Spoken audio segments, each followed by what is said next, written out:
Hi, listeners. It's Stephanie Ricca here with a quick note before we get started. Hotel News Now is changing its name to CoStar News, so our podcast name will change too in the coming weeks. Same smart reporting, same hosts, the great guests you've come to expect from us, just a new name that reflects our overall branding change from Hotel News Now to CoStar News. You don't have to do a thing, just keep listening and we'll take care of the rest. Thanks for sticking with us. Now let's get into today's episode.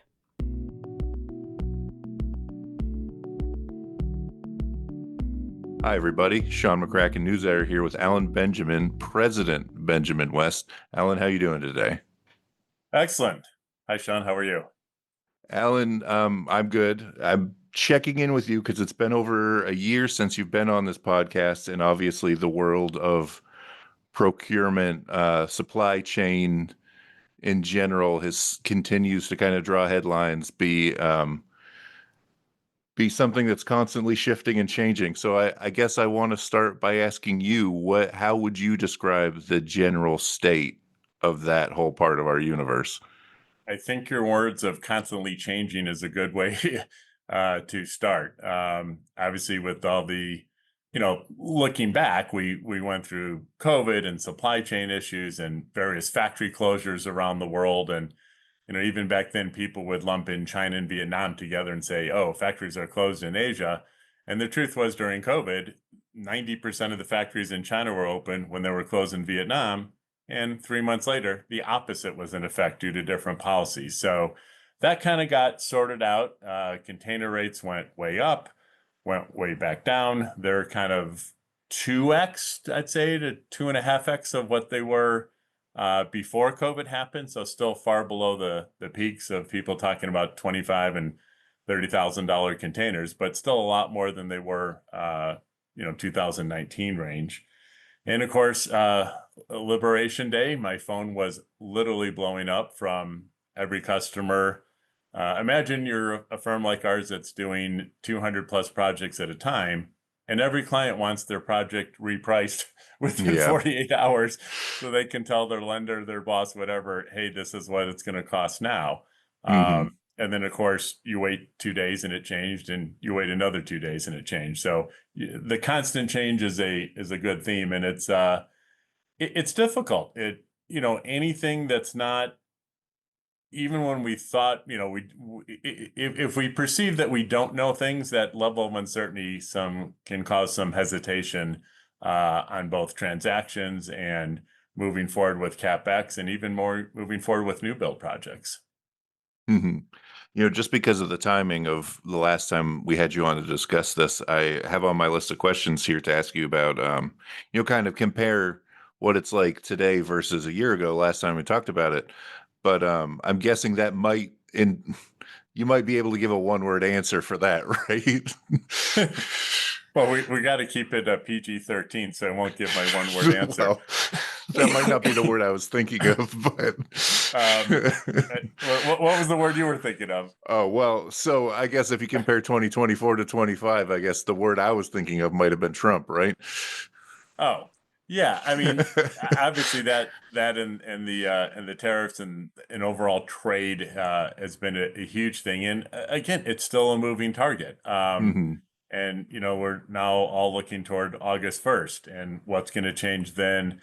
I mean, the one thing that is clear is that nothing seems to be really permanent in that regard. Yeah. And I think that is the item that causes uncertainty. We had a client reach out last week that has committed to retaining us for a new build, premium limited service hotel, well-known brand, pretty standard package, some custom artwork and stuff like that. And this is a very experienced owner. It's not like an apartment builder or office builder that's first time in the hotels. They've done tons of hotels, operate other hotels.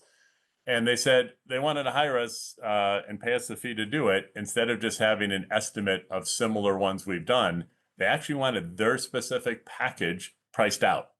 Even though they're not going to go for production for a year from now, just to make sure that at least as we won't do it on July 16th, but as a certain date and time, this is the cost of that project from an FF&E product standpoint.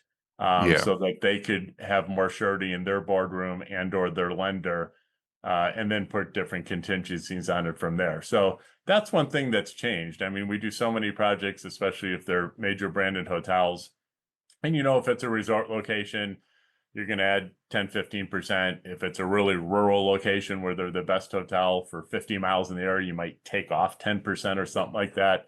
But we have a lot of data and are great at estimating that. This is one of the first times I've seen a client actually say, hey, we want to, outside of your normal procurement fee, when we say go in a year, we want you to actually cost out literally every single item, not say it's X per key. We want to know the lamp price, the chair price, the window Hmm. treatment price, fabric and fabrication, the whole thing. Is the psychology behind that just because there is, like you said, there's so much uncertainty that people want as much information and knowledge as they can get to kind of digest That everything? that's exactly it. I mean, there's a saying in business and life and all forms of real estate development, control the controllables, and Hmm. they want to try and put as much in the controllable stage as possible, fully well knowing that a year from now, the pricing could be different due to inflation. Some of the brand standard vendors won't be the same. And what would the tariff be? One Yeah. thing we're recommending now, and we have been for some time, is even on a brand standard item or type of hotel, to do a model room, and if you're not going to do a model room, at least price out items from not just two vendors but two countries of origin. Hmm. So you might have vendor A and vendor B, um, because at the time, from the time you get specs and you do the model room, let's say 3-4 months goes by, another month goes by, you're doing the final tweaking, and then boom, you're ready to place production POs. So that's a 4 to 6 month lag. The world, as we know, changes a lot lately in 4 to 6 days or Yeah. 4 to 6 weeks, let alone, a third to half a year. So we Hmm. want to know that, hey, we all liked vendor B. They were the best value, best quality, whatever it is. But if vendor B suddenly has obscene tariff on it, vendor A is still fine to go with, so we can get this project done and a hotel open. Yeah, I'm curious from your standpoint. I mean, as somebody who's in the news business, I've got a CNBC stream in the side of my office going all day, every day. I hear so much about, tariffs and the effect or the lack of effect people are seeing on the consumer side. I Hmm. do wonder, on the procurement side, are you guys seeing the same kind of I mean, it feels like there's a sense that like there's a lag because whether that's because people were or vendors were pre-buying things and everybody saw the tariffs coming or whatever the reason. Are you seeing that same kind of lag between tariff and pricing, or is it more immediate for you? It's more immediate for us. And I did see, CPI today and all the different inflation indexes and everything else. Um, it's different in our space because very, very, very few things have a part number or SKU that a Hmm. vendor can buy in advance. Yeah. So, I mean, when you look at what we buy, even for, let's take a simple select service brand standard hotel, like I was mentioning, outside of the carpet pad, the bed frames, the beds, the TVs, the TV mounts. So that's 5 items out of 150 to 200 different items. Those are the only items that aren't going to have a shop drawing, finish sample, something for approval. Hmm. And even if you have a standard chair, based on the city the hotel's going in, the fire retardancy might be different. Or the Hmm. glide on the bottom of the chair might be different if they go LVT versus carpet in the room. So very few things that we buy are literally sitting on a shelf. And as I described to, just social friends, not people in the industry, we're in the craziest made to measure industry there is. And Hmm. that does cause vendors not to pre-buy as much. Plus, a lot of the vendors today their CFOs don't want a lot of cash tied up in inventory. Hmm. So I mean, there's a lot of this discussion we're having is around, I'm sure compared to the historic norms, as somebody who's been in this business for a while, it's a little bit more all over the place than maybe you would have been used to a decade or prior. Uh, Um, Totally. I mean, I'm 61. I literally started age 8 working for my dad and grandfather in Chicago in a very similar business. So mhm, I've literally been doing this for more than 50 years. And I've gone through Tax Reform Act of 86 and Gulf War and Recession 91, Terror Attack 01, 08, 09 Great Recession, COVID. So 4 or 5 different cycles I've seen. We all had a feeling when all those happened, whether they're economic or biological, I guess you could say, with COVID or war, that we knew in some ways the market would recover. Here we have a Hmm. situation where we're not in any of those deep 2, 3 gear downshifts or hitting reverse gear, but there is still just a lot of uncertainty of exactly what's happening. And even with interest rates, which I know you mentioned Trump, interest rates are in the news a lot now with Yeah. our Fed chair and what's going to be happening there. Hmm. But I do imagine that, and I think you mentioned this already, like this is a different type of uncertainty we're seeing today versus Yes. 5 years ago when supply chain just was totally out of whack, right? Oh, I mean, COVID was, I hope, the 1,000-year flood event for our industry, not the Yeah. 100-year flood event. I mean, no hotel had a pro forma of 0% occupancy for 6, 9, or 12 Yeah. months. And to credit to our industry, we got through that remarkably well, Hmm. compared to some other industries. But right now, there's just, inflation is real. It's I don't know what the exact numbers, but probably 25 to 30% the last 5, 6 years. Vendors are working on, I'd say, overall some thinner margins. And I guess this goes to a point you were making earlier, how much is passed on directly, how much is absorbed by a vendor. It just depends on a project by project basis. Yeah. We like to think we have some of the best vendor relationships in the industry. And for certain key clients where they know they're going to get paid well and there's not going to be a lot of craziness, let's say, involving the order, yeah, we are able to get things done that I think some others can't get done. That does help in that regard. Hmm. So you made an interesting point a bit earlier about kind of suggesting to clients to price shop geographically from source markets. Where are you seeing kind of that? I mean, obviously, the intended effect of a tariff would be to get move buying from one country to another, right? Where is that actually bearing out in your world? Um, it's interesting. It's unfortunate that I have had clients say, "Can we just buy 100% made in the USA, not even North Hmm. America? So leave Canada and Mexico out of it for now." And the Yeah. answer is no. Nobody can get you 100% of the Yeah. contents of a hotel made in the USA. Wall Street Journal a couple months ago had a great article on automobiles, and they had a Chevy Corvette and a Ford F-150. You Hmm. can't get much more American than a Corvette and an F-150 pickup truck. And even there, they showed, two U.S. global huge manufacturers, the percentage of each car by content, how much was in the U.S. and not. Very similar thing in our industry. Take lighting. Component parts are probably 90 to 95% made specifically in one country, China, not Vietnam, Hmm. not anywhere else in Asia. And you can't just flip a switch and say, okay, we're going to start making that in the US now. Yeah. Uh, Even lighting that you buy, quote unquote, made in the US is more assembled in the US, is a better way to describe it. So component parts are a global thing, Hmm. whether it's drawer glides for case goods, or as I mentioned, the lighting stuff, or carpet fiber for certain wool type of Axminster carpets. We're very much in a global marketplace, and there's tariffs both on the raw materials and on the finished item, depending on the country.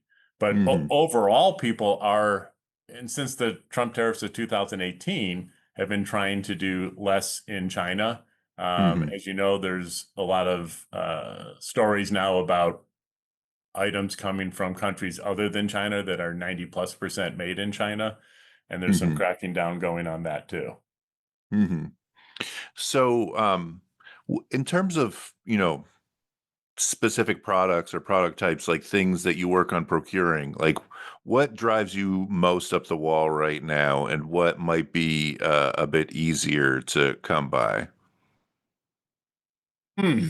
I would say, case goods are the most expensive item, obviously in a new build. And if it's a full renovation involving case goods, not just soft goods, there's not enough, especially it's an interesting, and what I think a lot of your listeners would think opposite conundrum. The higher end the hotel, 4 or 5 star, totally bespoke, custom, the less chance you can buy that domestically or even in North America. Yeah. The simpler boxes, lower end stuff, North America in production can be competitive, but there's not enough case goods production in the US just for Benjamin West, let alone the Yeah. whole industry. Yeah. So it's a situation where, we want to do things differently, but the market is not allowing it, whether it's I don't want to say that the U.S. is not the market leader in something. Solution dyed nylon guest room carpet, we're the best in the world. Most wall coverings, wall vinyls, we're the best in the world. And I think that's similar to the car analogies. Someone might be best at making tires, someone might be best at making transmissions, and someone might be best at making interiors. That's very similar to how the hotel FF&E world works. And if you had, no tariffs and perfectly even global trade, that would be ideal, but that's not the situation we're in. Yeah. There's a lot of sub-ideal parts of our society right now, no matter what side of the aisle you're on, right? Like, Totally. we got a deal in realism. So as somebody who's in this every day, do you see any sort of kind of new or novel kind of obstacles emerging, or is it just that sense of uncertainty? I think it's the uncertainty. I mean, I think if there are interest rate cuts, that will help. I think most people don't think they're going to go up, but of course, this is being recorded. In 90 days from now, I could look like an idiot, Yeah, and interest rates move the direction most people didn't think they were going to move. that would be Um, pretty wild. it would be wild, but anything is possible. Yeah. I think the more certainty in terms of long-term stability of tariffs, of hmm product cost. If inflation stays in the 2 to 3% range, that's what most people were putting in anyway. I mean, most developers would put a 3 to 5% contingency in every project going back, 10, 20 years from now. That was just like a normal thing. Part of that hmm was inflation, part of that was overall construction and things like that. One of the largest issues is not in my area of FF&E product. Inflation on construction, GC labor, has been way hmm more than it has been in the FF&E world. Yeah. And that is either shrinking scope on some renovations, or it's delaying people hitting the go button on a new build because of how much it costs to build the entire box, not just the FF&E. hmm you recently wrote for us about kind of the human capital issues with CapEx projects, and I think that that's an interesting topic that maybe our listeners maybe haven't thought as much about. How is that affecting what you guys do these days? It's really, really critical, and thank you for bringing that up. I think what's happened is, and I'm going to pick on design firms since I'm a purchasing firm, and then I'll make all the designers happy with me. But where there have been layoffs, staff cuts, right sizing, whatever you want to call it, unfortunately, a lot of the people that have left, whether it's purchasing, design, architecture, project management, have been what I call kind of that core group of people that do a majority of the work. They're not Yeah. useless corporate overhead like me with their name on the door and owner founder of the company. And they're not that 2 to 3 year experienced person who's kind of helping out and coordinating. That 5, 8, 10, 12 year experienced person that's, I call it, flying the plane, that's really hmm doing 80, 90% of the project work. Unfortunately, a lot of them got cut hmm and have not necessarily been hired back at all. So it is a real concern when an owner is out there putting their teams together. Don't look at the great pictures and projects they've done 3, 5, 7 years ago. A lot of the people that delivered that, whether it's architecture, design, procurement, project management, aren't there anymore. So Yeah. it's a really key thing to say, and look, people leave and life happens, and that happens in every business, especially service businesses like the ones I was just listing. But really make sure that you've got a 2 or 3 people core team, so that if one leaves or goes on vacation or takes a sabbatical, your project doesn't miss a beat. That's really critical today, to look past the number on a bid spreadsheet. Or maybe just get an AI bot to do all that work, right? I wish you could press a button and all the stuff would show up, but if you figure that out, please let me know.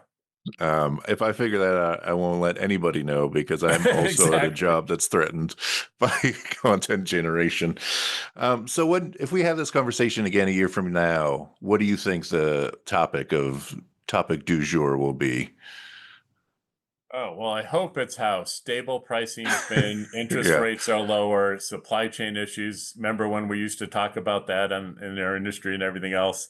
No, all kidding aside, I think unfortunately we're in a, and it's probably due to the news cycle, so we're hurting ourselves right now just by adding to it.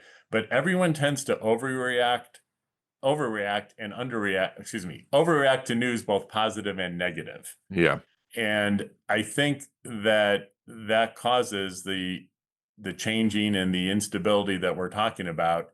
And I think the key thing for all of us moving forward is how to like separate out all the noise and focus on what is really going to affect this project and this job. Hmm. I think the other key thing, and I've been saying this for a long time at every conference I speak at and asset managers groups and everything else, is really a flight to quality on both the vendor and the consultant, both the labor and the product side. Because when things aren't going well, you need the firm that is well capitalized, has the depth of staff, and they probably, if it's a product vendor, they have better vendor relationships with their vendors, the raw material suppliers, to get us to the goal line. Every single person in my company knows if you don't rent the room Tuesday, renting it Wednesday doesn't make up for the fact that Tuesday's revenue was lost forever. Yeah. There's a saying in our company: you can buy a day-old bagel, you cannot buy a day-old hotel room. The shelf life is Yeah. literally 24 hours. So Hmm. a lot of people are still shockingly focused on this vendor's cheaper, this designer's cheaper, this purchasing agent's cheaper. Yeah, you're going to live with this team for 2, 3 years or longer if it's a large, complicated project. And that's a really key thing, focusing on quality. Who is the Hmm. best person and the best value, not just the lowest number. Yeah. I imagine in an environment with so much uncertainty, you take the certainty where you can get it, right? Yeah, that's exactly it. Control the controllables. And one of the things to Hmm. control is, hire a firm that's well established and has got good depth and look under the hood financially at all the firms also. That's a really key thing now, both on the vendor side and the consultant side, to make sure it's a firm that's going to be around to finish the job. And if it's a product vendor and you have a warranty claim, year 2 of a 5-year warranty, make sure they're going to be there to answer the phone. Hmm. That was all really good, spot on advice for our listeners. I wanted to give you the chance to kind of give one last word of wisdom. Is there anything people should walk away from this conversation thinking this is what I need to do in 2025? Probably the number one thing is get your team and the A-list team, as we've been saying in terms of flight to quality, get the team engaged as soon as possible. Hmm. The longer you give us to perform, and I don't mean years in advance, but don't hire a firm like ours or anyone else on the team and say, don't hire a design firm and say you got 2 months to do the entire design, brand approval, and get it over the goal line. Yeah. We need time to perform, and especially right now with all the uncertainty and tariffs and country of origin and raw materials and finished product, the more time we have to bid to different sources, the more value we can create. Sometimes the vendor that we want to use, I'm making up the lead times, is 22-week lead time, and I've only got 12 weeks. Well, I got a Yeah. vendor at 12 weeks, but it's not the vendor we wanted to use, whether that's Yeah. cost, quality, or some other lead time. So the more time you give us to perform, the better the final result will be. And we don't charge any more to do it that way. Well, Alan, I think this has been a really helpful and productive conversation, and I appreciate you taking the time for us. Sure.